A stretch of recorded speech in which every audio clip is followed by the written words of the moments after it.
I mean, it sounds cliche, but you kind of become part of a family.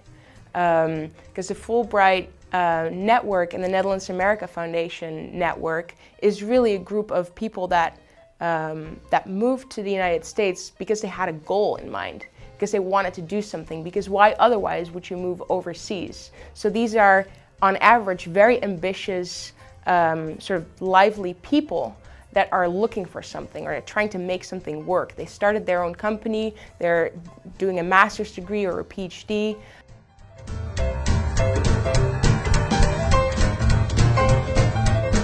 Years ago, I was a Fulbrighter myself in Minnesota.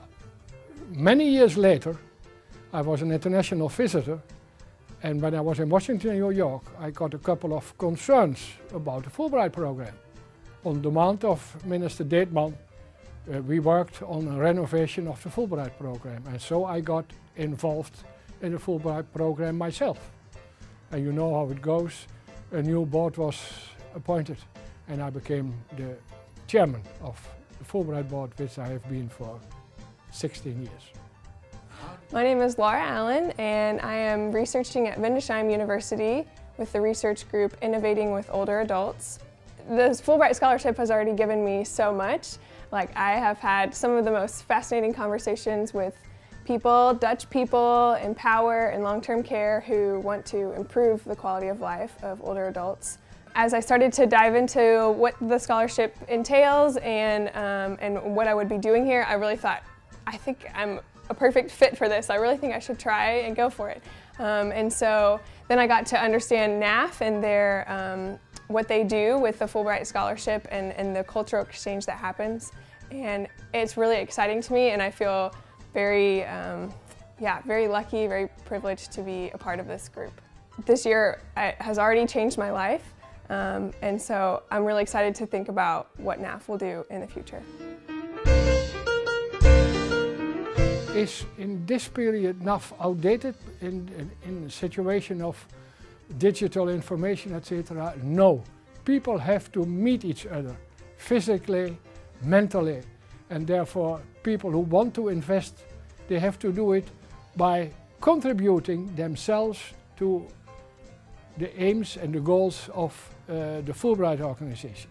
NAF is doing more, has other goals, but also the cooperation between Netherlands American Foundation and Fulbright is very, very worthwhile. I see this style very much as a response movement, a reaction.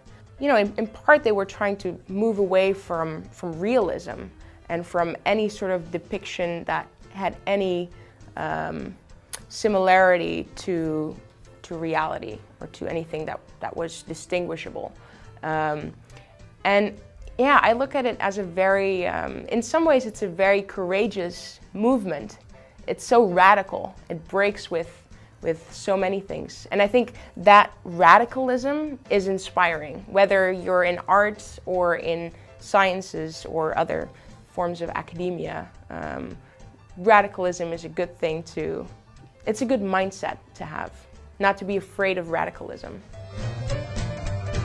So in my doctoral program at Drexel University, my advisor heavily recommends that we take an opportunity to conduct research abroad. And this is to help us become more independent researchers, but also change our perspective on how to approach experiments and approach scientific problems.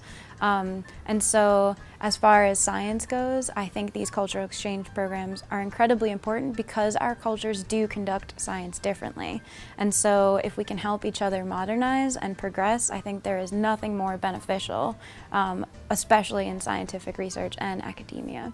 So I'd just like to thank the NAF again very much for allowing me to come here and broaden my perspective and hopefully become a more independent and progressive researcher. And I hope to bring that back also to the United States so that when I enter industry, I can further spread these ideas and broaden perspectives to younger students to continue the process of improving research.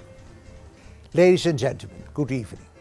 The Stijl is a Dutch art movement named after the in 1917 in Leiden founded magazine The Stijl. Members of The Stijl, amongst them Piet Mondriaan, aim to radically transform art in step with the technical, scientific and social changes in the world. This philosophy was also the basis for the foundation in 1921 of the Netherlands-American Foundation, where visionary leaders like Edward Bok, famous editor of the Ladies' Home Journal, and Franklin D. Roosevelt were determined to make the NAF into an activist organization.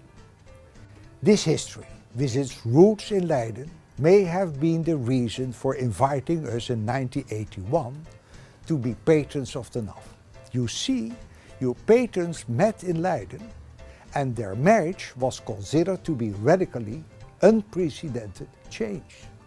I explain all this as you might get confused by these unexpected crossbonds, and as a result you lose your appetite, which is the last thing we want. In closing, it is a joy to see so many familiar faces again and to be among you. Thank you for coming and I wish you a splendid evening. We tied the knot 50 years ago with actually no radical changes. Our bond with the NAF is also quite considerable in years. You see, we go for the long term. Time and again we are struck by the long-lasting influence on the students thanks to their international experience. We see and hear how this inspires them. Society flourishes thanks to innovation and original ideas, as they are key to development. I'm convinced your support provides a meaningful contribution to the development of broad-minded people who can grow to be future leaders. Thank you for your generosity and enjoy the evening in style.